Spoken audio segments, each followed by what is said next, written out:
Hey everyone, this is Pete. Welcome to Atari A to Z, which is a series of short playthroughs of various Atari 8-bit games. Some of these I grew up with, playing when I was a kid.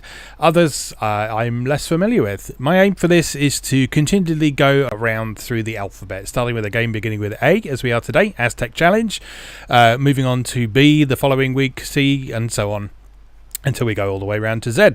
And then we go back to A again, until I have been through all the games I'm interested in going through, because there are some that either haven't aged well, don't work properly, or to be frank, I don't understand. So Aztec Challenge is a pretty simple one though. This was pretty well received back in the day. It's quite an early example of a auto-running platform game, so today better known as the endless runner genre in free-to-play and mobile games. This was a very early example of that.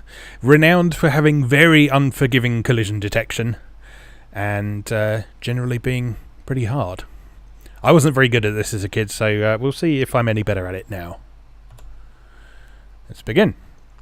This is actually the second version of the game. There was an earlier version of this on the Atari 8, but that didn't look quite as nice. Oh dear. There we go. There's that collision detection right away. Yeah, there was an earlier version of this on Atari 8-bit that didn't have quite as nice graphics as this. As this is that sort of nice stripy colourful sky at the top, and even the detail on the main sprite wasn't quite as good. So the way this works is you run at a constant speed which gradually increases over the course of the game, and you jump with the fire button, which scores you points. If you press the fire button by yourself, you do a medium jump like this. If you hold down on the joystick, you do a small jump, and if you hold up, you do a big jump.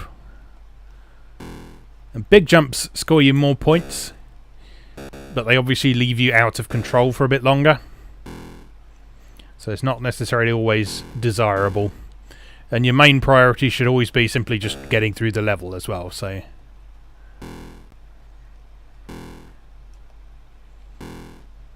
I believe there's an element of random generation in here as well.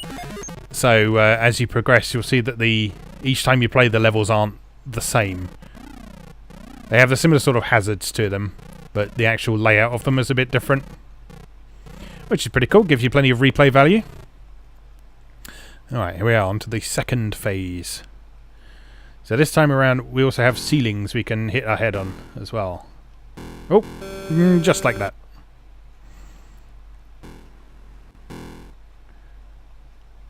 Alright, so medium jump is plenty for that. We'll probably need a... No, not a big jump there. Okay, so normal jump. And normal jump. Normal jump. Oh, no! Alright, let's try that again. So, from the beginning. The first stage, pretty straightforward. As a kid, I actually couldn't get past this first stage at all, so I'm already a big improvement on how I was when I was a kid. But looking back on a lot of these games, I was terrible at them.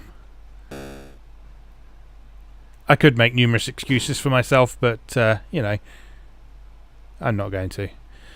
I always thought the guy looked like he didn't have any trousers on, that he was running along naked on his bottom half. He's got a nice jumper on. Oops! Distracting myself. He's got a nice jumper on with long sleeves, long orange sleeves, but he's not wearing any trousers or shoes.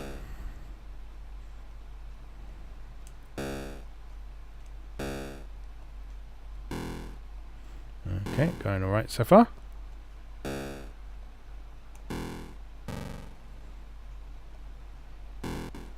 Not really sure what your incentive is for using the short jump. Perhaps it's in levels like the columns one we get onto next.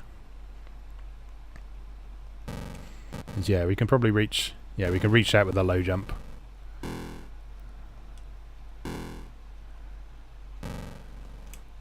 Oh, too high. So yeah, this is a common criticism of this game, that it's based quite heavily on trial and error. Because although it is different each time you play it, it doesn't regenerate the level when you lose a life, at least. So there's that going for it.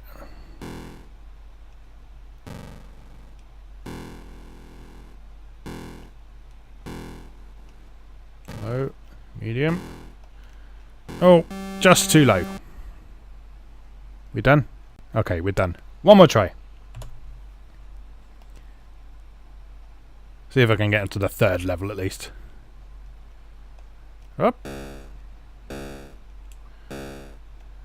Let's bounce along as we go. Get lots of points.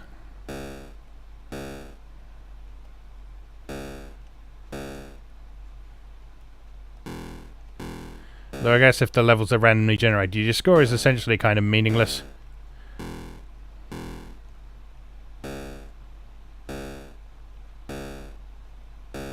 Oh, that's nasty. Up and out. No! Oh! Oh, the collision detection was actually forgiving for once.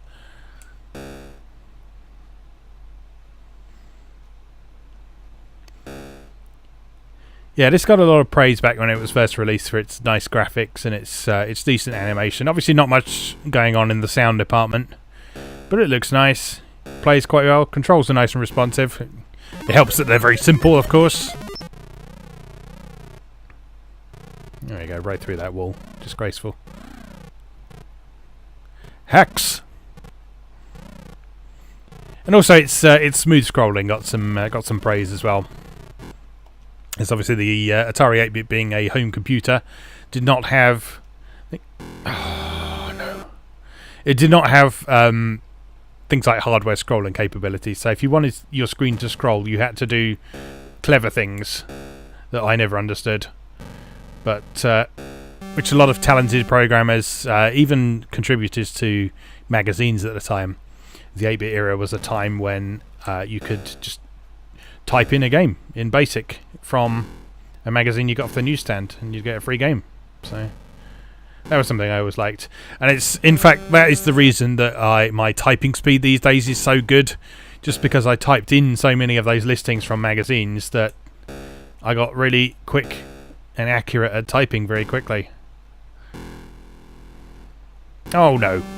Alright, okay, I think I've had my fill of that for a minute. So that is Aztec Challenge for the Atari 8-bit. I believe that also came out on some other platforms as well. There's a Commodore 64 version, but from what I understand of that one, I haven't played it myself, that is quite significantly different. So if you're interested in this game and its history and such, like, it may well be a good idea to check out that version as well, because I know it's got some cool aspects to it that aren't in this one, like a sort of quasi first person mode and so on. But that's a little bit beyond the scope of what we're doing here. So we'll leave that there for now.